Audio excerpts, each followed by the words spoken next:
아나도스에 있는 밭을 사라.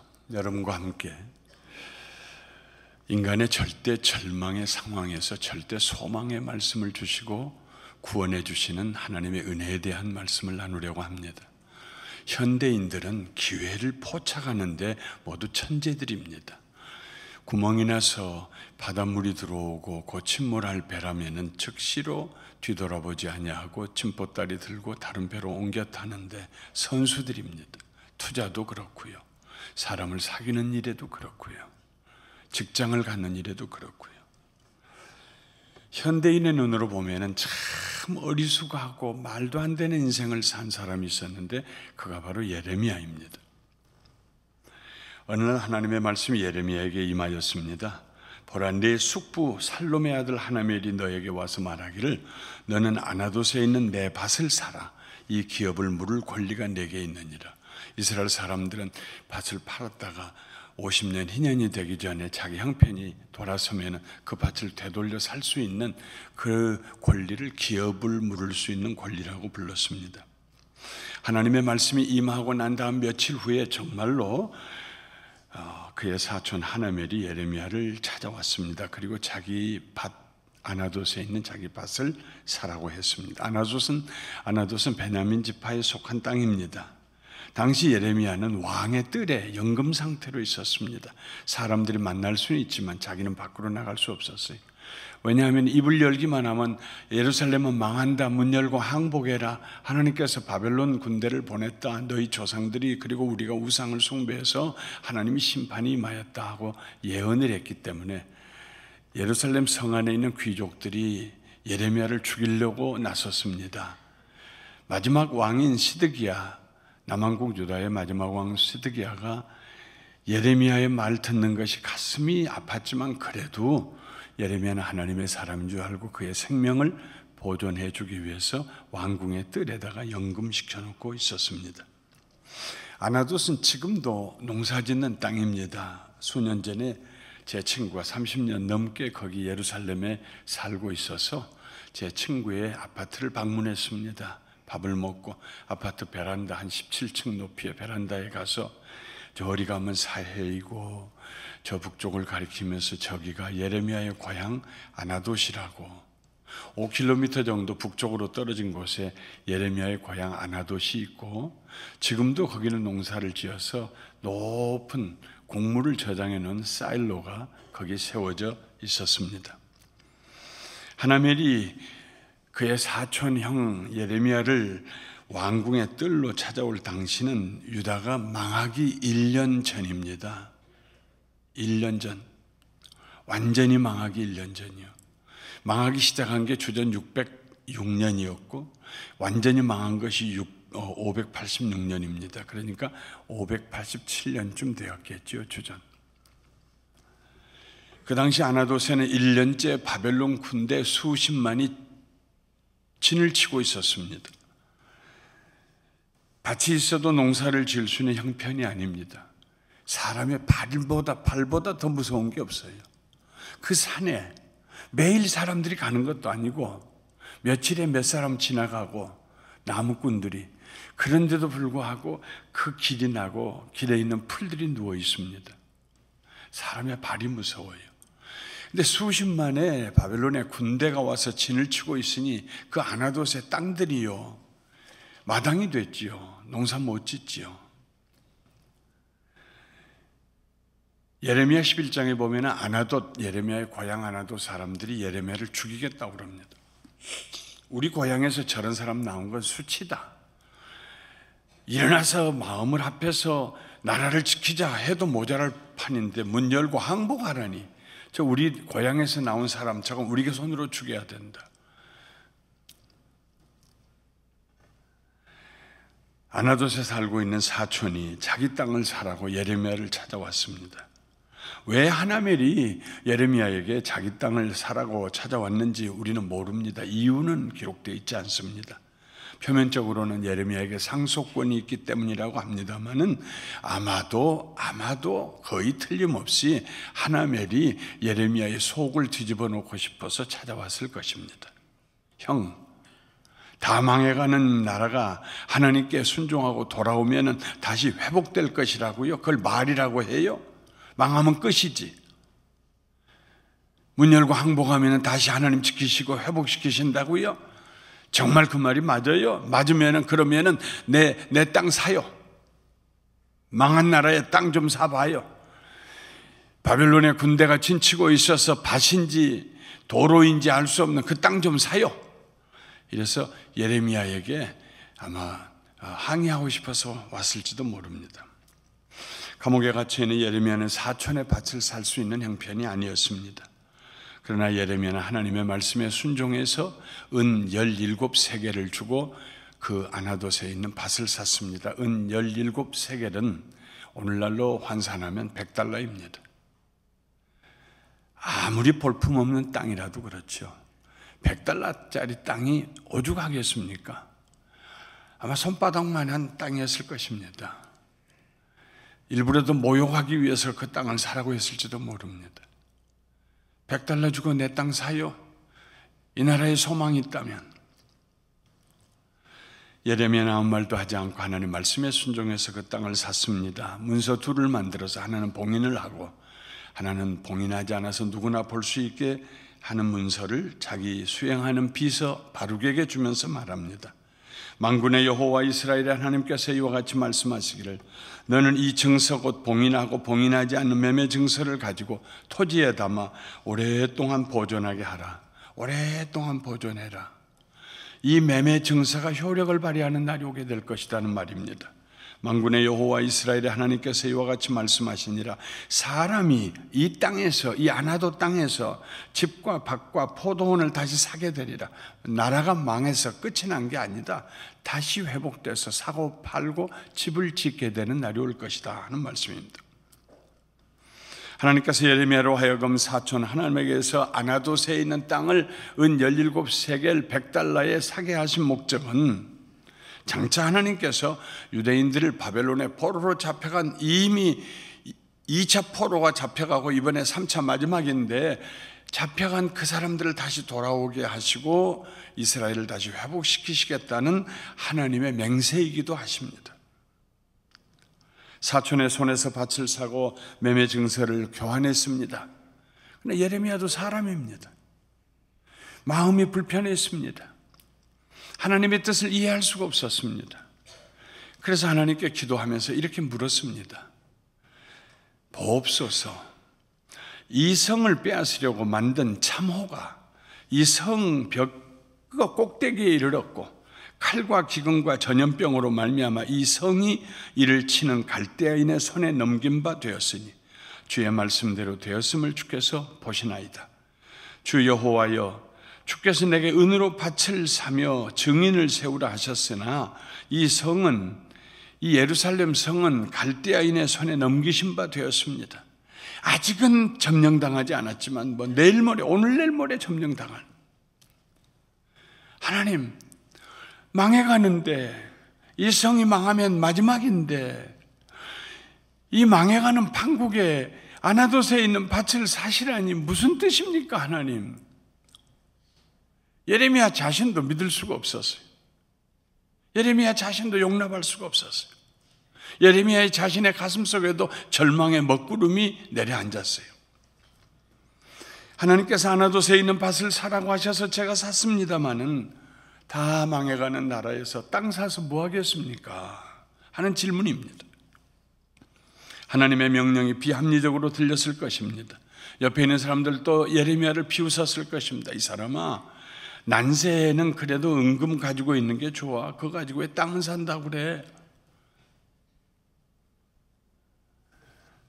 예레미야가 가서 농사 지을 수도 없고 지금 거기에는 이제 바벨론의 군대가 주둔하고 있습니다. 믿음의 사람들에게도 얼마든지 의심이 들어올 수 있습니다. 의심이 들어와서 하나님께 질문하는 것은 죄가 아닙니다. 마음으로 믿어지지 않은데 입술로만 믿습니다 하고 위선적으로 고백하는 것보다는 믿어지지 않아요 하나님 하는 편이 훨씬 하나님 앞에 더 거룩한 자세입니다. 그래서 혼자 있을 때 예레미야가 하나님께 기도로 질문했던 것입니다. 믿음의 크기는 우리가 얼마나 적게 의심하느냐에 달려있지 않습니다. 믿음의 크기는 우리가 얼마나 순종하느냐에 달려 있습니다. 의심이 들어올지라도 하나님 말씀에 순종하는 사람, 믿음의 사람입니다. 순종과 믿음은 언제나 함께 갑니다. 자전거의 페달과 같아요. 하나님 말씀에 순종하고 나면 믿음이 크고, 믿음이 커서 또 순종하면 더 믿음이 커지고 같이 갑니다.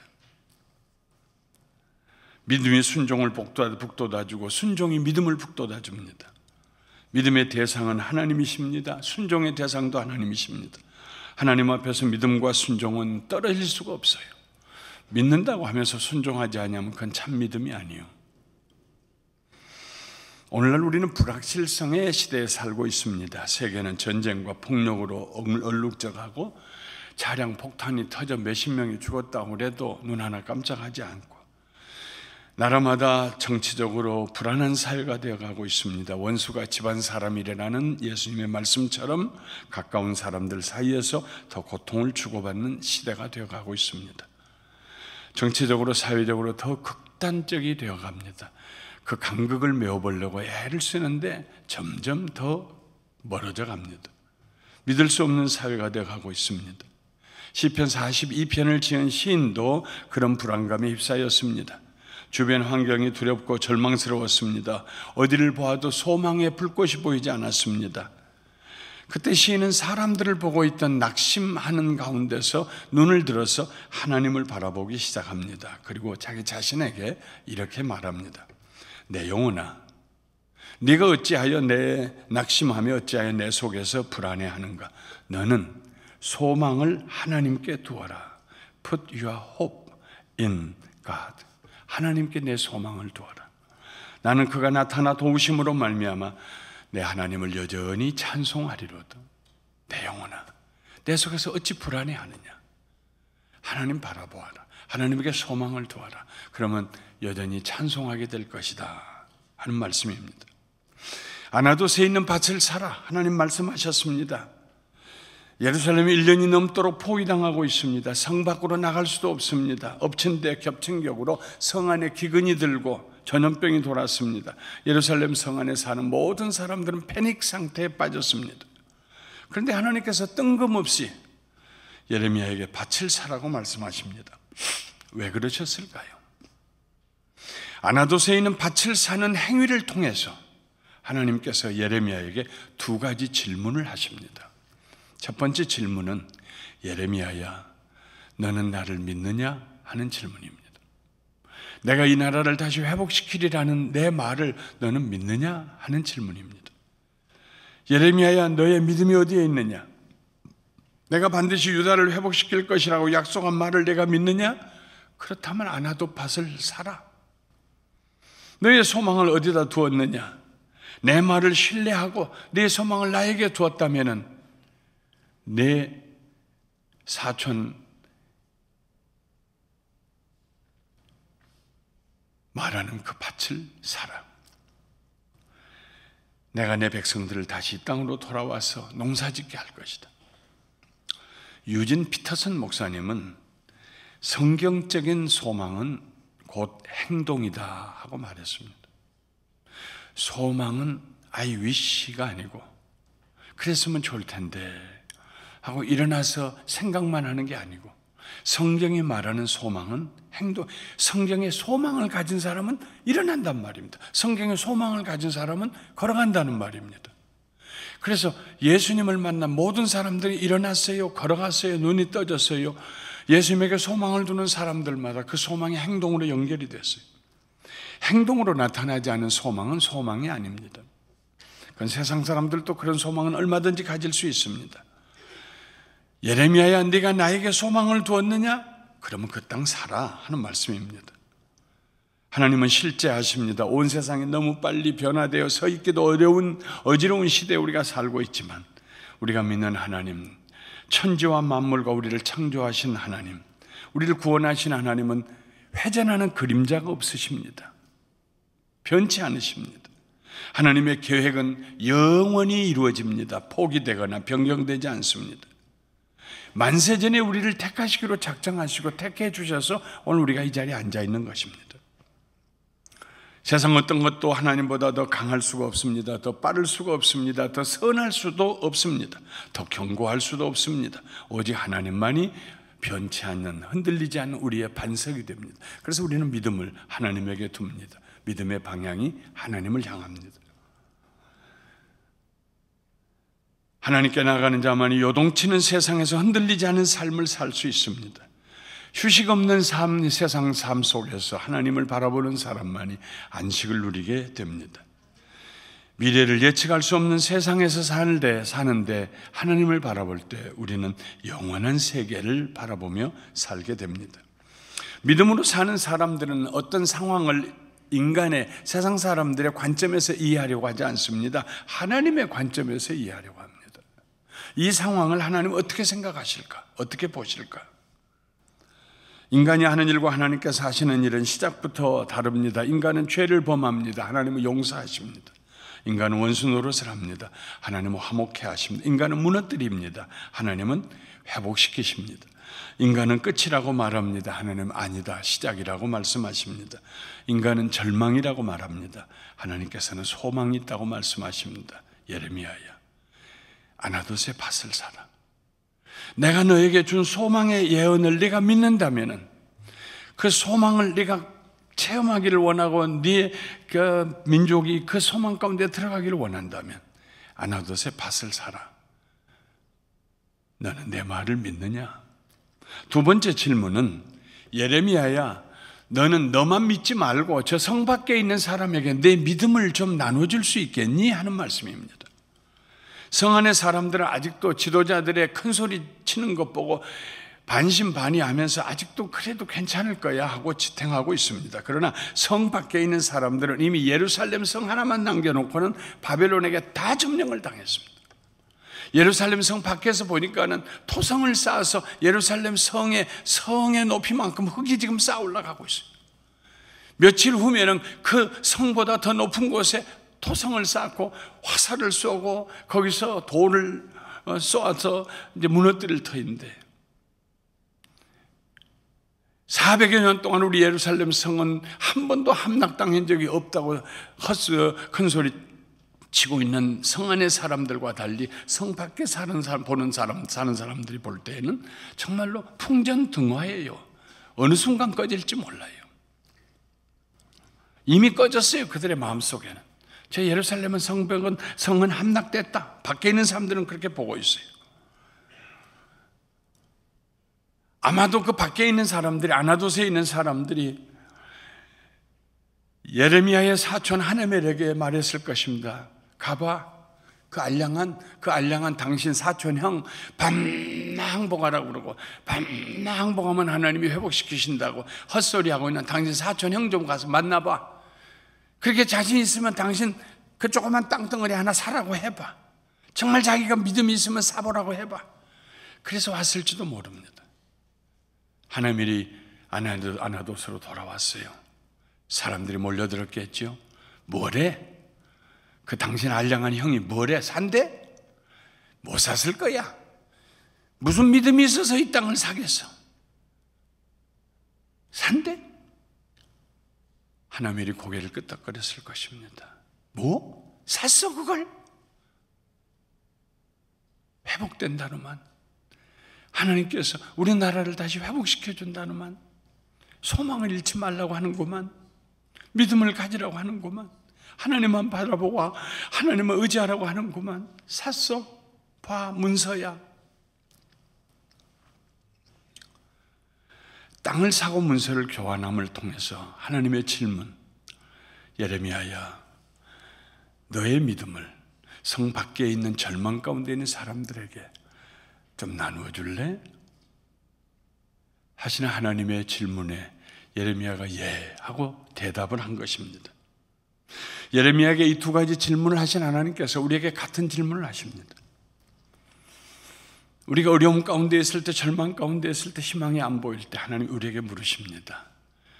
너는 나를 믿니? 나를 신뢰하니? 내가 너를 구원했고 너와 동행하고 너를 선한 길로 인도하리라고 너는 나를 믿니? 내 종 다윗처럼 여호와는 나의 목자시니 내게 부족함이 없다고 고백할 수 있겠니? 살다 보면 어려움을 만날 때가 있습니다. 하나님 멀리 계신 것처럼 느껴질 때가 있습니다. 기도가 안 될 때가 있습니다. 모든 소망이 사라지고 잡은 손이 놓여진 것 같이 느껴질 때가 있습니다. 내가 하나님을 잡고 하나님이 나를 잡으셨는데 내 마음이 어려움이 다가오고 삶이 팍팍해지니까 하나님 잡은 손을 내가 놓아요. 그런데 하나님이 나를 잡으신 손은 놓지를 않으세요. 내가 너를 붙잡고 있다는 것을 믿니? 하나님의 약속은 신실합니다. 시간이 걸려도 신실합니다. 불가능하게 보여도 신실합니다. 믿음으로 사는 사람들은 하나님에게 소망을 둡니다. 믿음의 사람들은 절망의 시간에 소망의 꿈을 꾸게 됩니다. 망해가는 땅 아나돗에 있는 밭을 살 수 있는 사람들입니다. 사랑하는 성도 여러분, 아나돗에 있는 밭을 사십시오. 아직 바벨론 군대가 진을 치고 있는 곳, 성 밖에 있는 곳, 안전하지 않는 곳, 소망이 없는 곳, 그 아나돗에 있는 밭을 사십시오. 믿음을 가지고 소망의 말을 하십시오. 하나님께서 하실 수 있다고 고백하십시오. 하나님께는 능치 못함이 없다고 고백하십시오. 믿음이 없이는 하나님을 기쁘시게 못하나니 하나님께 나가는 자는 반드시 그가 계신 것과 또한 그가 자기를 찾는 자들에게 상 주시는 자였음을 믿어야 할지니라. 우리가 할 수 있는 일이 있다면 무엇이든지 믿음으로 순종하십시오. 행동하십시오. 은 17세겔 겨우 100불을 가지고도 우리는 하나님에 대한 우리의 믿음과 소망과 사랑을 표현해 드릴 수가 있습니다. 우리가 하나님의 말씀을 믿고 순종할 때 하나님의 능력이 나타납니다. 안드레가 예수님의 말씀에 순종할 때 물고기 2마리, 작은 어린애 한 끼 반찬, 식량인 보리떡 5덩어리로 남자만 5,000명, 아이들 여인들까지 10,000여 명 이상이 먹고 12강주리가 남았습니다.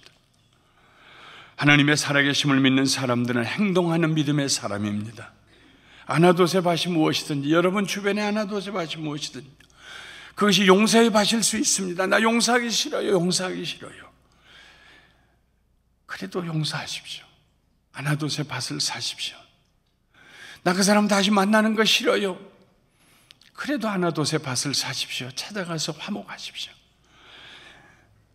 내가 뭘 잘못했다고? 아닙니다. 아나돗의 밭을 사십시오. 무릎 꿇고 하나님 앞에 주님, 나를 정결하게 하시고 내 마음을 정하게 하시고 내게 회개하는 마음을 주시옵소서. 자기가 먼저 나를 섬기면 내가 얼마든지 섬길 수 있을 터인데 아닙니다. 먼저 섬기십시오. 이 모든 것들이 아나돗의 밭입니다. 하찮은 것일 수 있습니다. 100달러짜리 밖에 안 될 수도 있습니다. 그러나 하나님께서 그 작은 일을 통해서 우리가 하고 싶지 않은 일, 가고 싶지 않은 일, 만나고 싶지 않은 일, 그 일을 통해서 우리에게 물으십니다. 너는 나를 신뢰하니? 너 나 믿니? 믿음으로 그 일 해주겠니? 하나님께서 우리에게 또 물어보십니다. 내 주변의 사람들에게 복음을, 기쁜 소식을 나누어줄 수 있겠니?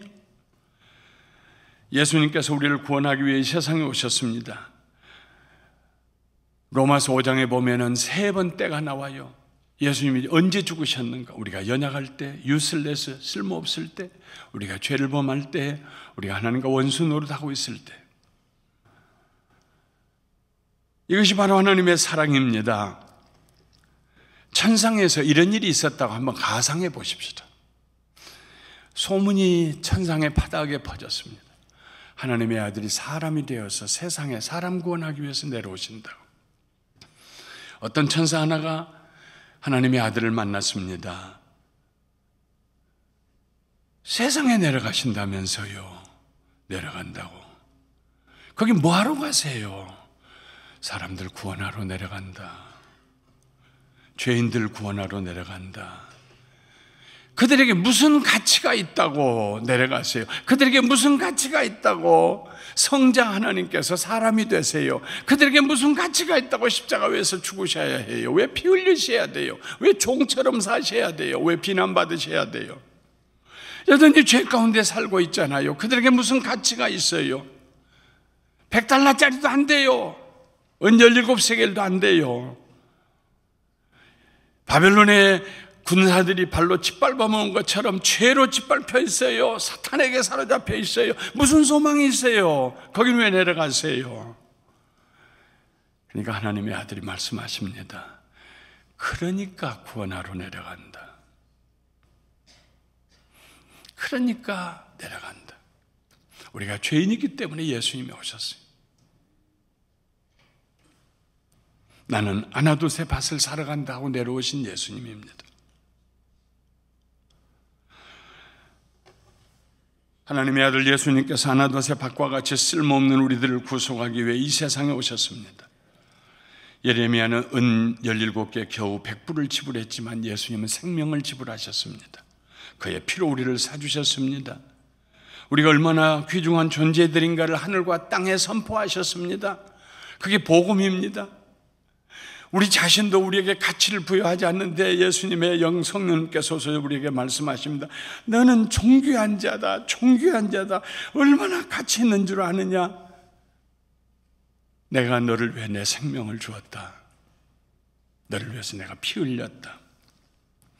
바울은 마지막에 3차 선교여행을 끝내고 예루살렘으로 잡혀가기 위해서 오는 길에 소아시아 교회에서 장로들을 소집하고 이렇게 말했습니다. 여러분은 자기를 위하여 또는 온 양떼를 위하여 삼가라. 성령이 그들 가운데 여러분을 감독자로 삼고 하나님이 자기 피로 사신 교회를 보살피게 하셨느니라. 보십시오. 하나님이 자기 아들의 피로 사신 교회를 이라고도 말하지 않았습니다. 아들의 죽음이 아버지의 죽음이에요.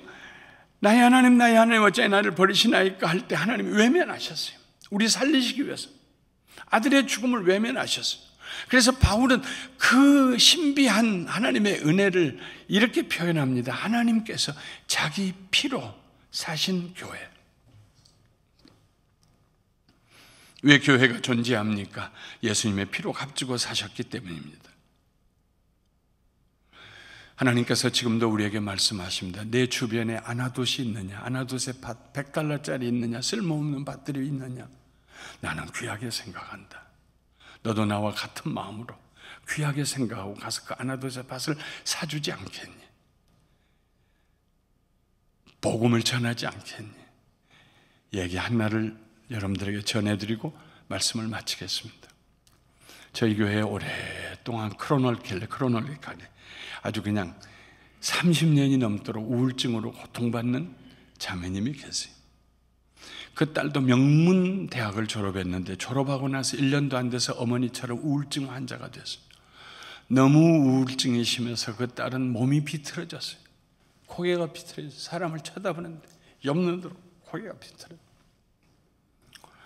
걸핏하면 몇 달씩 교회를 안 나와요. 입을 뒤집어 쓰고 나 같은 건 죽어야 한다고. 또 교회를 안 나와요. 지금부터 한 4년 전 일입니다. 찾아갔어요. 신방을 했어요. 여전히 또 눌려가지고 나 같은 건 죽어야 된다고 안 나오고 있어요. 찬송을 부르고 위로해주고 용기를 주고 얼굴이 다시 밝아지는 것을 보고 일어나려고 하는데, 목사님 그런데요 이런 얘기를 해야 할지 모르겠어요. 아이고, 우울증 환자가 가슴에 얘기 안 하고 담아두면 어떡하겠어요? 해요. 아니요. 해요. 아니요. 해요. 씨름을 했습니다. 하지 말라고 했는데 그러면 누구하고 관계된 얘기네. 누가 하지 말라고 그랬어요? 아무개 집사님이요. 아이고, 그 집사님 때문에 또 상처받았구나. 그 집사님 때문에 또 우울증이 도졌구나. 무슨 일이 있었나? 그래서 그 집사님이 왜 아이고 얘기하지 말라고 그랬는데 해요. 목사님, 제가 우울증이 다가오면, 죽고 싶으면, 누구에게인가 얘기하고 싶은데 얘기할 데가 없잖아요. 그래서 그 집사님에게 전화를 했는데 그 집사님은 그 이후로부터 1시에 전화를 하든 새벽 3시에 전화를 하든 전화를 끊지를 않아요. 내가 내 편에서 전화 끊을 때 한 얘기 또 하고 해도 내 편에서 전화 끊을 때까지 기다리고 위로하고 격려해요. 7년째 그렇게 하고 있어요. 집에를 찾아오고 방문하고 내 딸, 그 딸이 지금 50이 넘었어요. 아무개도 여자인데 모든 여자는 다 아름답고 싶은 것인데, 그리고 제 딸을 데리고 가서 사우나 가서 목욕을 시키고 미장원에 가서 머리를 만져주고, 그리고 네일 샵에 가서 이쁘게 손톱을 피자 치장해주고 데리고도 와요. 그래서 내 딸이 많이 좋아졌어요. 그러고 보니까 고개가 많이 돌아온 것 같아요. 목사님 7년이에요. 난 그분 없었으면 무슨 일이 일어났을지 몰라요. 30년 가까이 우울증으로 고통받는 사람이어서 모두가 다 아나돗 땅과 같이 생각했어요. 혹시 전화 올까 두려워했어요. 내 이 집사님은 아무 때나 전화 와도 전화를 끊지를 않아요. 같이 아픔을 나눠요. 아나돗에 밭을 샀어요. 난 그 집사님 없었으면 무슨 일이 일어났을지 몰라요. 지금도 4년 더해서 아마 11년째 같은 일 하고 있을 것입니다. 제가 그 집사님한테 아무 말도 안 했어요. 하나님이 축복하실 터인데. 주변을 둘러보십시오. 여러분 자신, 우리가 아나돗 밭과 같았는데 하나님 우리를 사주셨습니다. 하나님께서 우리에게 물으십니다. 그 복음 다른 사람에게 좀 전하지 않을래? 내 주변에 아나돗 땅 보이지 않니? $100짜리가 가치 없는 것 같이 사람 보이지 않니? 나를 위해서 그 땅 사주지 않을래? 기도하십시다.